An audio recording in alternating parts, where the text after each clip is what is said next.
बराह रास्त आपको लाहौर लिए चलेंगे। मुस्लिम लीग नून के रहनुमा अता ताहर प्रेस कॉन्फ्रेंस कर रहे हैं। मुनाफा हो जाए और ये सिर्फ वो रकम है जो 43 सस्पिशियस ट्रांजैक्शंस के तहत फराह गोगी के 15 अकाउंटों के अंदर आई।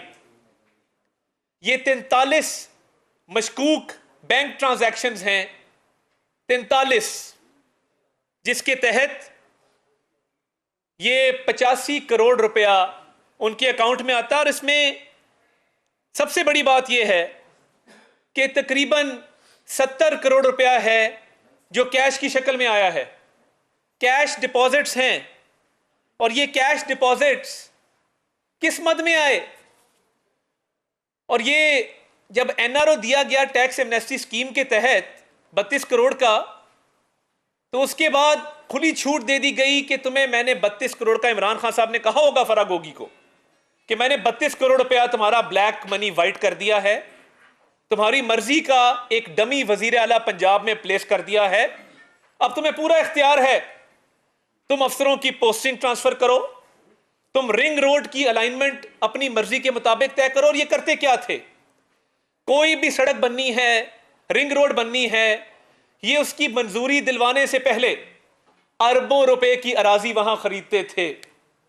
कई 100 एकड़ अराजी का रिकॉर्ड मौजूद है कि जहां पे रिंग रोड की अलाइनमेंट तय हुई, कोई बड़ी सड़क का मंसूबा मंजूर हुआ, आपने साथ ही वहां पे पहले से ही जमीन की खरीदारी शुरू कर दी, ताकि जो जमीन सस्ती खरीदी, जैसे ही सड़क का मंसूबा मंजूर होगा उसकी कीमत में कई गुना इजाफा होगा। ये करप्शन के 2-4 तरीके थे। पहली करप्शन की टैक्स एमनेस्टी के तहत, दूसरी करप्शन की पोस्टिंग ट्रांसफर करवाकर, ठेकेदारों से कमीशन लेकर, जिनको आपने अवामी मंसूबों में फेवर करके आउट ऑफ टर्न ठेके अवार्ड किए। तो ये जो 85 करोड़ रुपया है, क्या इमरान खान साहब को इसका इल्म नहीं था कि ये 85 करोड़ रुपए कहां से आए हैं? ये 43 बैंक ट्रांजैक्शंस हैं, इनका क्या मकसद है? और क्या उनको इल्म नहीं था कि कई 100 करोड़ अकाउंटों में आ रहा है कैश की शक्ल में, और वहां से कैश की शक्ल में ही विड्रॉ करके इस्तेमाल हो रहा है? अभी शवाहिद आ रहे हैं, हमें इस बात का यकीन है कि ये जो कैश आया और कैश निकला, ये इमरान खान साहब को गया। मैं पिछले 3.5 साल से पूछ रहा हूं कि इमरान खान साहब का कारोबार क्या है, इमरान खान साहब का जरिया आमदन क्या है। उनकी अहलिया कहती हैं कि उनके कपड़े फटे होते हैं, किचन का खर्चा नहीं चलता, तनख्वाह पे वो गुजारा करते हैं। तो ये इतना शहाना तर्ज जिंदगी, ये ठाट बाट, 400 कनाल का महल, इसको मेंटेन कैसे करते हैं? अब समझ आई कि फराह गोगी ने जो करप्शन के यहां अंबार लगाए, जो ये 85 करोड़ रुपया कमाया सिर्फ एक ये बैंक ट्रांजैक्शंस के जरिए, 43 बैंक ट्रांजैक्शंस के जरिए, वो अपनी जगह पर, मगर जो अरबों रुपए की अराजी खरीदी गई और गवर्नमेंट की पॉलिसी के तहत, यानी गवर्नमेंट एक पॉलिसी बना रही है कि अवामी मंसूबा यहां से गुजरेगा, उससे पहले जमीन खरीद लें।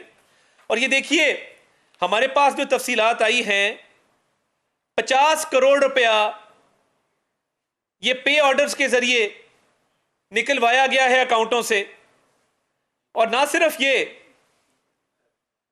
जितने ये गौसिया बिल्डर्स का इसमें नाम है, जिनको पेमेंट की गई है 8-10 करोड़ रुपए की, तो ये क्या इमरान खान साहब बिल्कुल नहीं देख रहे थे?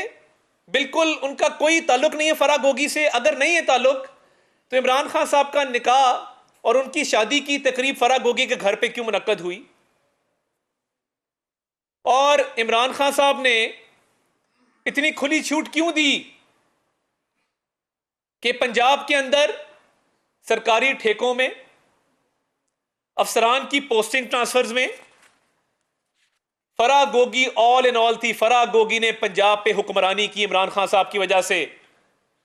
और ये सिर्फ एक बहाना था कि ये वसीम अकरम प्लस है, ये इमरान खान साहब ने जानबूझकर उस्मान बुज़दार को यहां प्लेस किया।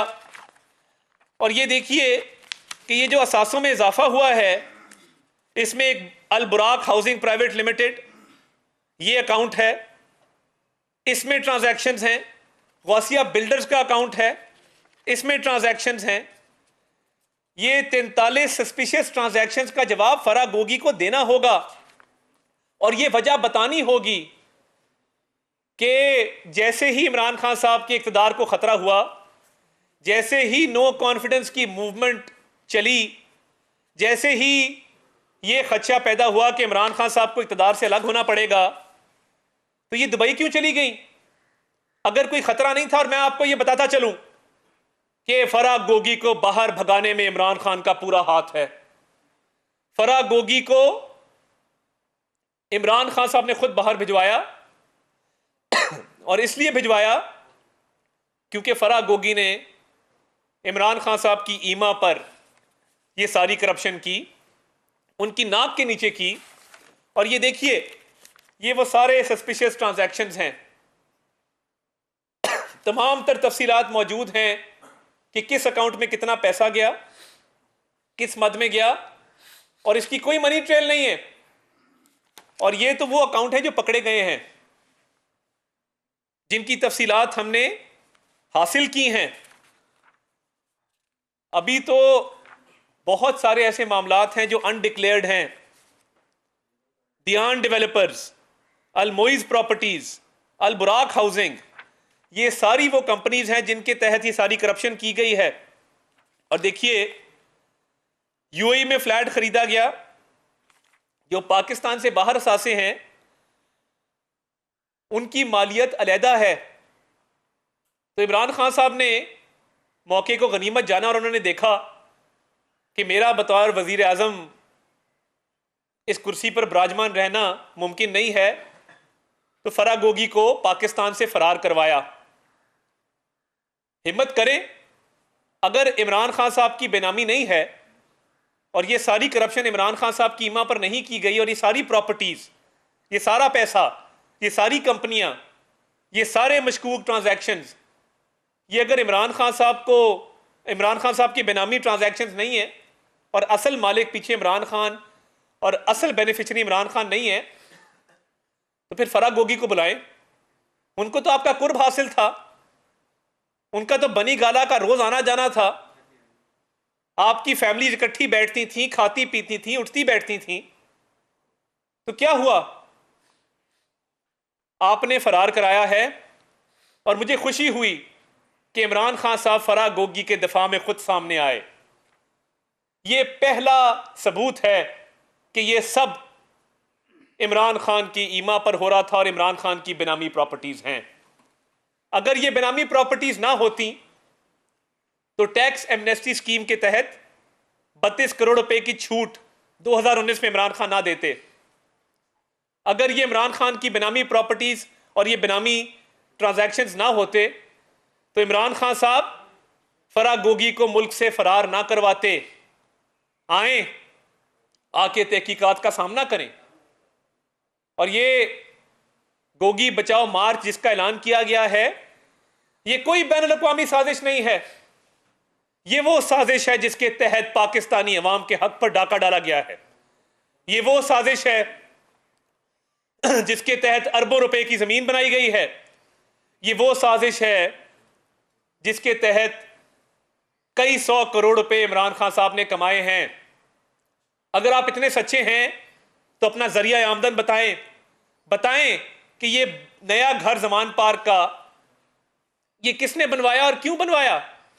बताएं कि फिरोज वाला की जो जमीन है वो विरासती है कि नहीं है। बताएं कि वो आपने किस खातून से खरीदी थी। और ये तमाम तर शवाहिद जो हमने इकट्ठे किए हैं, इसमें हर चीज रोजे रोशन की तरह यहां है। ये 43 मशकूक ट्रांजैक्शंस सिर्फ पिछले 3.5 साल के हैं, जिसके तहत ये कई 100 करोड़ रुपया बटोरा गया है, जिसमें इमरान खान साहब कहते हैं कि इसका रियल एस्टेट का बिजनेस है। यानी उनके बिजनेस की तफसीलात भी अवाम के सामने मीडिया पे आके खुद बयान कर रहे हैं। ये सारे ताने बाने बनी गला से मिलते हैं। ना सिर्फ इस 85 करोड़ रुपए का हिसाब इमरान खान साहब को देना होगा, और इमरान खान साहब ने एक और बात की कि ये फराह गोगी तो कोई सरकारी ओहदे पर नहीं रही, फराह गोगी तो पब्लिक ऑफिस होल्डर नहीं है। हम यही कह रहे हैं कि नहीं है। हम कह रहे हैं कि इमरान खान साहब पब्लिक ऑफिस होल्डर आप हैं, पब्लिक ऑफिस होल्डर आप हैं। ये सब ट्रांजैक्शंस, ये कई सौ करोड़ रुपया, ये अरबों रुपए की जमीन, ये गाड़ियां, ये महलात, ये ऐशो इशरत, ये सारा मालो दौलत ये आपका बेनामी है। ये करप्शन आपने खुद करवाई है। अगर आपने करप्शन रोकनी होती तो आप एक ईमानदार और एक कॉम्पिटेंट वजीर आला पंजाब में लगाते। और जब आपको इतला मिली थी कि फराह गोगी ने पोस्टिंग ट्रांसफर्स के पैसे लेना शुरू किए हैं, अवामी मंसूबों के तहत जमीनें खरीदना शुरू की हैं, रिश्वत और कमीशन माफिया को परवान चढ़ाया है, तो आप उसका नोटिस लेते, आप वजीर आला को बदलते, आप वजीर आला को बदल के यहां पे चेक रखते। आपने ताहिर खुर्शीद को प्रिंसिपल सेक्रेटरी वजीर आला का लगाया। इमरान खान साहब ने इसको करप्शन पे हटाया खुद, क्योंकि वो माल पूरा हो गया था जो कई सौ करोड़ रुपए चाहिए थे।